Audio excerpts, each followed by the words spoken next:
Hello students, welcome back to my YouTube channel. हम लोग railway recruitment board की जो नई भर्ती आने वाली है आरआरबी एनटीपीसी की, उसके बारे में हम लोग बात करने वाले हैं। हम लोगों ने पिछले वीडियो में देखा है कि इसका फॉर्म कब आने वाला है ना। इसका फॉर्म कब आएगा, इसकी एलिजिबिलिटी क्या है, आरआरबी एनटीपीसी के लिए योग्यता क्या है, इसका एग्जाम पैटर्न कैसा रहेगा और इसमें टोटल कितने नंबर के क्वेश्चन पूछते हैं, कितने मिनट के लिए होते हैं और इसका सिलेबस क्या है। जैसे मैथ का सिलेबस,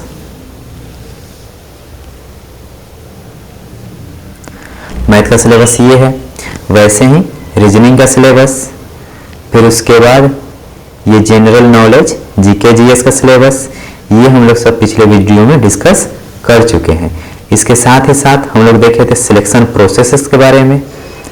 सिलेक्शन प्रोसेस के बारे में भी हम लोग देख लिए थे कि सबसे पहले क्या होगा, सीबीटी 1 होगा, अगर इसका कट ऑफ क्लियर कर लेंगे फिर सीबीटी 2 होगा, उसके बाद फिर टाइपिंग टेस्ट या एप्टीट्यूड टेस्ट होगा कंप्यूटर बेस्ड, उसके बाद आपका डॉक्यूमेंट वेरिफिकेशन होगा, फिर उसके बाद मेडिकल होगी और उसके बाद फाइनली ज्वाइनिंग हो जाएगी।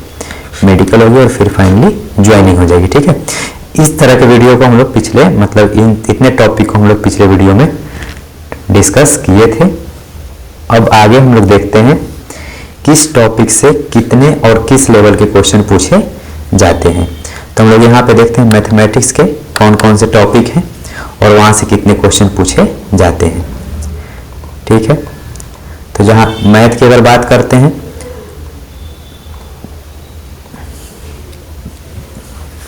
तो इसमें है सिंपल इंटरेस्ट और कंपाउंड इंटरेस्ट। सिंपल इंटरेस्ट और कंपाउंड इंटरेस्ट जो एसआईसीआई का क्वेश्चन होता है, एसआईसीआई का क्वेश्चन होता है वो नंबर ऑफ क्वेश्चन 2 पूछे जाते हैं। प्रबल होता है वो क्या होता है, मॉडरेट होता है, मतलब आसान नहीं होता, आसान से थोड़ा अधिक होता है। उसके बाद क्षेत्रमिति की जाती है क्वेश्चन, है ना। क्षेत्रमिति से क्वेश्चन 2 आते हैं, एरिया कैलकुलेट करना हो या वॉल्यूम कैलकुलेट करना हो, इस टाइप के क्वेश्चन आते हैं। 2 क्वेश्चन आते हैं, इजी लेवल के आते हैं। ठीक है, उसके बाद रेशियो प्रोपोर्शन का, अनुपात समानुपात का क्वेश्चन 3 क्वेश्चन आता है यहाँ पे, अनुपात समानुपात का, जिसमें पार्टनरशिप भी आ जाती है ना। पार्टनरशिप का भी क्वेश्चन आता है। एक टॉपिक है पार्टनरशिप, जैसे 2 लोग एक साथ मिलकर काम करते हैं, ऐसे ऐसे मतलब एक टाइम एंड वर्क आते हैं। ठीक है, तो ये लगभग होते हैं इजी टू मॉडरेट, मतलब आसान और थोड़ा मध्य डिफिकल्टी लेवल के बीच का आता है। ठीक है, उसके बाद हम लोग देखते हैं प्रॉफिट लॉस। तो प्रॉफिट लॉस से भी क्वेश्चन जो आते हैं कितने आते हैं, 3 आते हैं और ये तो आसान होते हैं, ये प्रैक्टिस के ऊपर डिपेंड करता है आपका।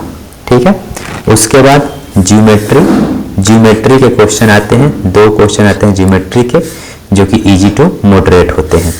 फिर उसके बाद नंबर सिस्टम भी एक इम्पोर्टेंट टॉपिक है, इससे बहुत सारे क्वेश्चन आते हैं, मतलब 4 क्वेश्चन आते हैं नंबर सिस्टम से ही अकेले केवल, और ये होता है इजी टू मॉडरेट, मतलब कुछ क्वेश्चन आसान होते हैं और कुछ क्वेश्चन मध्यम डिफिकल्टी के होते हैं। फिर बात आती है सिंप्लीफिकेशन की, है ना, सरलीकरण की। तो इससे कितने क्वेश्चन आते हैं, 3 क्वेश्चन आते हैं और ये इजी लेवल का आता है। ठीक, बस उसको सॉल्व कर देना रहता है। फिर बात आता है टाइम एंड वर्क की। तो टाइम एंड वर्क का जो क्वेश्चन पूछेगा वो कितना क्वेश्चन पूछेगा, 2 क्वेश्चन पूछेगा, ये इजी टू मॉडरेट रहता है।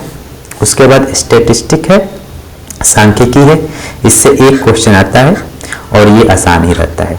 ठीक है, उसके बाद आगे देखते हैं टाइम एंड डिस्टेंस है, टाइम स्पीड एंड डिस्टेंस, इससे 2 क्वेश्चन आते हैं। ठीक है, इसमें सबसे ज़्यादा जो आता है वो ट्रेन वाला प्रॉब्लम आता है, ट्रेन की लंबाई, ये पुल को पार किया ऐसे, है ना, ये ट्रेन वाला प्रॉब्लम आता है और ये आसानी क्वेश्चन होता है। एवरेज का 1-2 क्वेश्चन देखने को मिल जाते हैं, ये इजी टू मॉडरेट रहते हैं। फिर उसके बाद डीआई डाटा इंटरप्रेशन का एक क्वेश्चन देखने को मिल जाता है, जिसमें मतलब कि कुछ पार्ट ऐसे, है ना, इसमें मान लो कि 10% ऐसे दे दिया, ये 20% ऐसे है, ये 60% है, कुछ ऐसे पार्ट वाइज ऐसे करके। तो ये डीआई का क्वेश्चन, इस पे बेस्ड जो क्वेश्चन पूछता है, मतलब चार्ट के आधारित, चार्ट पे जो क्वेश्चन पूछता है, तो ये टेबुलर फॉर्म में भी हो सकता है और ये सर्कुलर फॉर्म में भी हो सकता है। तो इस पे बेस्ड जो क्वेश्चन पूछते हैं, कितने क्वेश्चन पूछते हैं? 3 क्वेश्चन। और ये क्या होते हैं? Easy to moderate. अगर ओवरऑल मैथ की बात की जाए, ओवरऑल मैथमेटिक्स की बात की जाए, तो टोटल नंबर ऑफ क्वेश्चन जो होते हैं वो कितने होते हैं? 30 होते हैं, है ना। और इनका जो लेवल होता है वो हम लोग देखेंगे तो लगता है कि ये क्या है? इजी टू मॉडरेट है। मतलब आप अगर अच्छे से तैयारी कर लिए तो पूरे 30 के 30 क्वेश्चन को भी कर सकते हैं, और वो भी मतलब ज़्यादा समय लिए बिना ही। ठीक है, तो ये मैथ का था कि मैथ में कहाँ से कितने क्वेश्चन पूछे जा रहे हैं। ठीक है, अब हम लोग ऐसे ही किसका? रीजनिंग का देख लेते हैं, थोड़ा बहुत आइडिया लग जाएगा कि कहाँ से कितने क्वेश्चन पूछे जाते हैं, उसके हिसाब से हम लोग अपना प्रिपरेशन करेंगे। ठीक, अब ये रीजनिंग का क्वेश्चन देख लेते हैं। तो रीजनिंग में कोडिंग डिकोडिंग से 4 क्वेश्चन आते हैं और ये बिल्कुल आसान लेवल के क्वेश्चन होते हैं। फिर उसके बाद है सेंटेंस अरेंजमेंट, सेंटेंस को अरेंज करना, डिक्शनरी टाइप का क्वेश्चन। तो डिक्शनरी बेस्ड क्वेश्चन आता है, तो वो है तुम्हारा एक क्वेश्चन आता है। ठीक है, और ये है इजी टू मॉडरेट क्वेश्चन होता है, easy to moderate level moderate होता है। फिर पजल के क्वेश्चन आते हैं, ये भी इंपॉर्टेंट टॉपिक है, और इससे कितने क्वेश्चन आते हैं? 3 क्वेश्चन आते हैं। ये होता आसान है, लेकिन इस पजल को सॉल्व करने के लिए थोड़ा सा टाइम लगता है। ठीक है, तो इसको जब हम लोग ज़्यादा प्रैक्टिस कर लेंगे, प्रैक्टिस करा दिया जाएगा, उससे कम टाइम लगेगा और ये आसानी से बन जाएगा। ठीक है, ब्लड रिलेशन का क्वेश्चन बहुत इंपॉर्टेंट है, ब्लड रिलेशन टॉपिक, और इससे 4 क्वेश्चन लगभग आते ही आते हैं और मॉडरेट लेवल के होते हैं ना, जो रिलेशन वाला पूछता है, दादा नाना नानी ये सब वाला। ठीक है, अब स्टेटमेंट एंड एजम्पशन के क्वेश्चन होते हैं कुछ, जैसे कथन और कारण या कथन और अवधारणा, है ना, ये क्वेश्चन होते हैं। जैसे कथन और कारण का ये हो गया, कथन और अवधारणा का ये हो गया, है ना। तो ये स्टेटमेंट एंड एजम्पशन और स्टेटमेंट एंड कंक्लूजन के क्वेश्चन 2-2 क्वेश्चन आते हैं, मतलब 4 क्वेश्चन इसके हो जाते हैं, और इनका जो लेवल होता है लगभग मॉडरेट रहता है। ठीक, अब आगे देखते हैं। सिलॉक्स के क्वेश्चन आते हैं, है ना। सिलॉक्स के क्वेश्चन जैसे कुछ कुत्ते कुछ बिल्ली हैं, ऐसे इस टाइप के क्वेश्चन करके, है ना। तो ये लगभग 3 क्वेश्चन आते हैं, ये आसानी होते हैं लगभग, ये आसानी से बन भी जाते हैं, इजी टू मॉडरेट होते हैं। एनालॉजी के क्वेश्चन आते हैं, है ना, सदृश्यता के, ये 3 क्वेश्चन आते हैं यहाँ के, ये लगभग इजी ही होता है। मैथमेटिकल ऑपरेशन, जैसे प्लस को अगर माइनस कहा जाए, इनटू को अगर डिवाइड कहा जाए, और डिवाइड को अगर माइनस मतलब प्लस कहा जाए, इस तरीके के क्वेश्चन जो एनालॉजी ऑपरेशन पे होते हैं, मैथमेटिकल ऑपरेशन पे प्लस माइनस पे बेस्ड होते हैं, वो क्वेश्चन ऐसे 4 क्वेश्चन आते हैं और ये मॉडरेट लेवल के होते हैं। ठीक है, ऑड वन आउट, मतलब 4 ऑप्शन दिया रहेगा, 1 2 3 और 4 ऑप्शन दिया रहेगा, चारों में से कहेगा कौन अलग है ना। तो इस तरीके के जो क्वेश्चन आते हैं, 1-2 क्वेश्चन आते हैं जो कि इजी टू मॉडरेट रहते हैं। ठीक है, तो अगर ओवरऑल हम लोग बात करें इसके रीजनिंग की, तो रीजनिंग में टोटल क्वेश्चन कितने आते हैं? 30 क्वेश्चन आते हैं, और इनका भी लेवल क्या रहता है? इजी टू मॉडरेट ही रहता है। ठीक है, तो अगर इसका भी तैयारी अगर ठीक से कर लिया जाए तो इसमें 30 आउट ऑफ 30 भी आ सकते हैं, इसमें कोई दो राय नहीं है।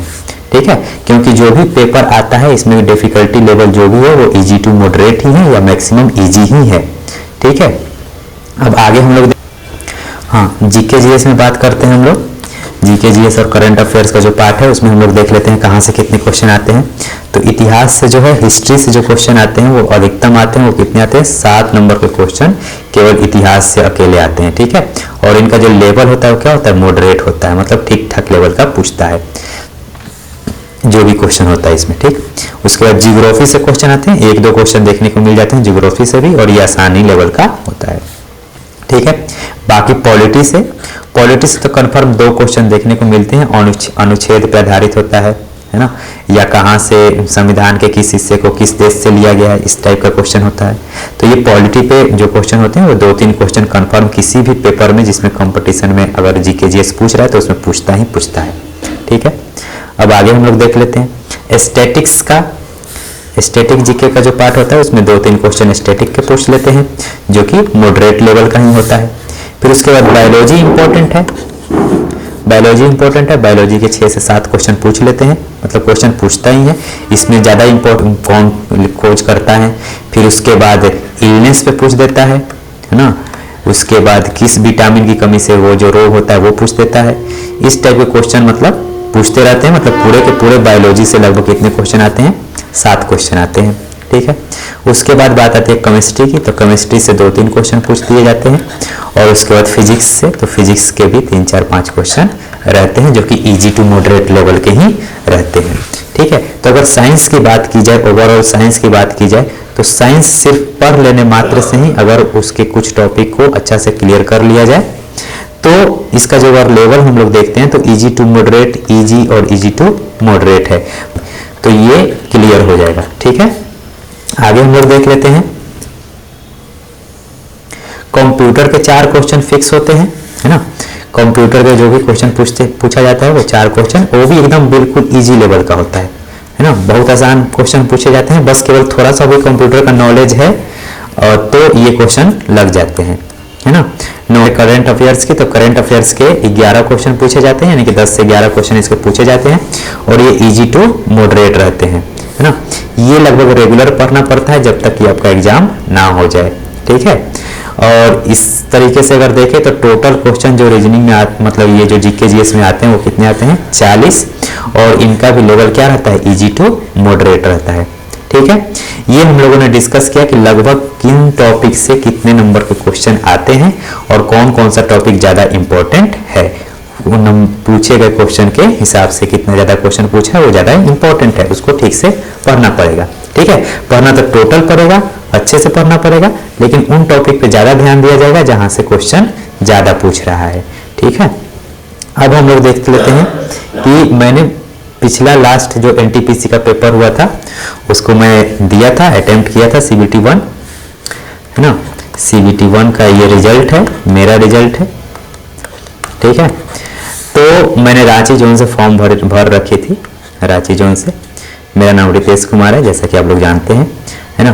तो इसमें जो पेपर हुआ था उसमें मेरे जो क्वेश्चन मैंने लगाया था वो 86 क्वेश्चन को अटेम्प्ट किए थे, है ना। और उसमें से 77 सही था और 7 क्या था, गलत था, ठीक।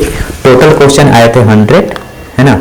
और उसमें से 97 वैलिड क्वेश्चन थे, 3 गलत क्वेश्चन पूछा गया था, उसको हटा लिया गया था।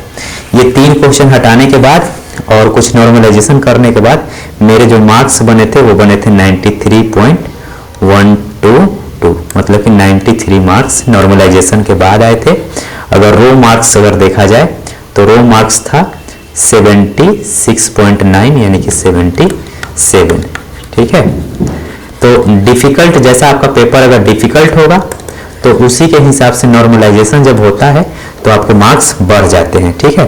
तो इस बात की चिंता नहीं करनी है कि मेरे पेपर डिफिकल्ट आया या इजी आया, बस ज़्यादा से ज़्यादा कोशिश करना है कि हम जो क्वेश्चन को लगा रहे हैं वो बिल्कुल बिल्कुल क्या हो जाए, सही हो जाए। तो जब हम पेपर दिए थे तो इतने मार्क्स आए थे तो मेरा सब क्लियर हुआ था, लेवल 2 का भी, लेवल 3 भी, लेवल 5 भी और लेवल 6 भी। लेवल 4 की वैकेंसी शायद नहीं थी या थी भी तो कुछ 2-4 वैकेंसी ही होगी जिसके वजह से इसका कट ऑफ हाई गया होगा, मतलब 93 से भी अबव गया होगा, जिसके वजह से इसमें मेरा नहीं हुआ था, ठीक है। बाकी की रेस्ट स्टोरी इसके बाद। चलिए मिलते हैं नेक्स्ट वीडियो में।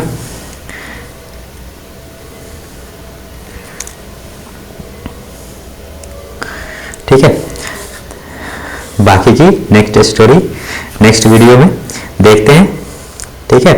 Thanks for watching. अगर आपको ये वीडियो अच्छा लगा तो आप इसको शेयर करें, सब्सक्राइब करें, लाइक करें, ठीक है। और मेरे साथ बने रहे। कंप्लीट एनटीपीसी की तैयारी यहाँ पे कराई जाएगी और खुद मैं भी करूँगा। ये जर्नी मेरा भी है और आप लोग का भी है और इसको हम लोग मिलकर कंप्लीट करेंगे और कंफर्म सिलेक्शन लेके ही रहेंगे एनटीपीसी में, ठीक है।